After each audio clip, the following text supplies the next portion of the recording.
आज एक नया शगुफा आया शहर में, वन नेशन वन इलेक्शन। अच्छा भाई, क्या है ये कुछ नहीं है, ये इस देश के संघीय ढांचे पर एक जबरदस्त प्रहार है। लेकिन ये असल में एक शगुफा है, क्योंकि नरेंद्र मोदी जी भी जानते हैं कि इसको पारित कराने के लिए उनको लोकसभा में 362 वोट चाहिए। उनकी एनडीए के पास 293 है, राज्यसभा में भी ये पारित नहीं हो पाएगा, वो जानते हैं। लेकिन ये शगुफे इसलिए रह रहकर छोड़े जाते हैं जिससे कि इस देश में चर्चा बनी रहे बेकार के मुद्दों पर, असल मुद्दों से ध्यान हटाया जाए। इस बात से ध्यान हटाया जाए कि नरेंद्र मोदी और बीजेपी बुरी तरह से हरियाणा और जम्मू कश्मीर, झारखंड और महाराष्ट्र हारने वाले हैं। वन नेशन वन इलेक्शन की बात करेंगे, अरे एक साथ महाराष्ट्र, झारखंड, हरियाणा और जम्मू कश्मीर तो करा नहीं पाए, बड़ी बड़ी बातें करने चलते हैं। लेकिन दो तीन चीजें हैं जो बहुत दिक्कत तलब है इस रिपोर्ट में। करीब 18,626 पन्ने की ये रिपोर्ट है। मुझे तो पहली आपत्ति खैर यही है कि इस रिपोर्ट के जो जनक हैं वो एक पूर्व राष्ट्रपति हैं, और ऐसा नहीं करना चाहिए था। पूर्व राष्ट्रपति को इस तरह का चुनावी काम, पॉलिटिकल काम ऐसी इसको नहीं हेड करना चाहिए था। मुझे तो ये भी आपत्ति है कि उस कमेटी में खरगे जी को नहीं रखा गया, जबकि वो नेता प्रतिपक्ष है राज्यसभा में। गुलाम नबी आजाद को रखा गया जो राज्यसभा के मेंबर ही नहीं है। उसमें साल्वे जी हैं जो मोइन कुरैशी के साथ पार्टी करते हैं। खैर, उससे हट जाइए तो उस रिपोर्ट की ही चर्चा कर लेते हैं। यह report one nation one election तो सबसे पहले तो है ही नहीं, क्योंकि यह कहती है कि एमएलए एमपी का चुनाव एक साथ होगा, मतलब 5,000 लोगों का, और पंचायती राज 100 दिन बाद होगा। तो यह वन नेशन वन इलेक्शन कैसे हुआ?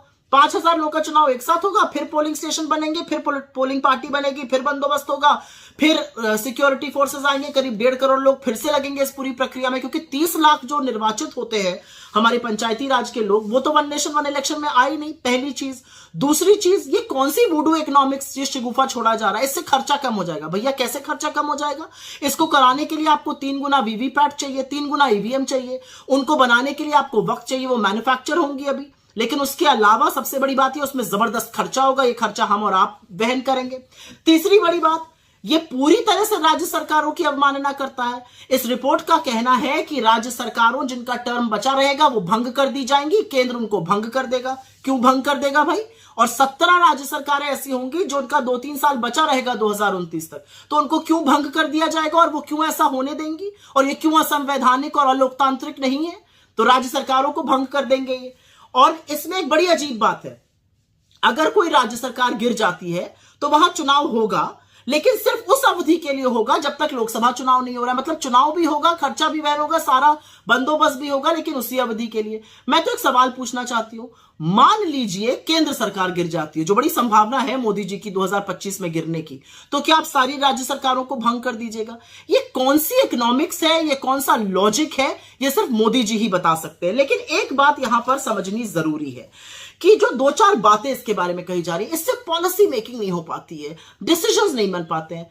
4 साल 11 महीने आपसे पॉलिसी मेकिंग नहीं हो पा रही है, उसी 1 महीने में आपको सारी पॉलिसी मेकिंग करनी है। सारे जो पुराने निर्णय हैं वो चलते हैं, नए निर्णयों के लिए ईसी से परमिशन मिल जाती है। ये सिर्फ और सिर्फ संघीय ढांचे पर प्रहार है। और ये एक जो बीजेपी का ऑब्सेशन है ना, one nation this one nation, हम one nation this and that नहीं है, हम वन नेशन वन लैंग्वेज नहीं है, हम वन नेशन वन रिलीजन नहीं है, हम वन नेशन वन कल्चर नहीं है, हम वन नेशन वन कलर नहीं है, हम वन नेशन एक जैसे नहीं लगते हैं। हमारी विविधता ही हमारी सबसे बड़ी पहचान है। Our diversity is our biggest strength. This whole attempt by the BJP to somehow paint us in one color, one this, one that, this is just an obsession. क्योंकि उनको भी पता है कि ये झुंझुना है, उनको भी पता है कि ये पारित नहीं होगा, उनको भी पता है ये संविधान के जो संघीय ढांचा है उस पर प्रहार है, और इसके लिए कोई तैयार नहीं होगा। खुद बीजेपी के लोग इसके लिए बगावत करेंगे। देखते जाइए आप आगे आगे।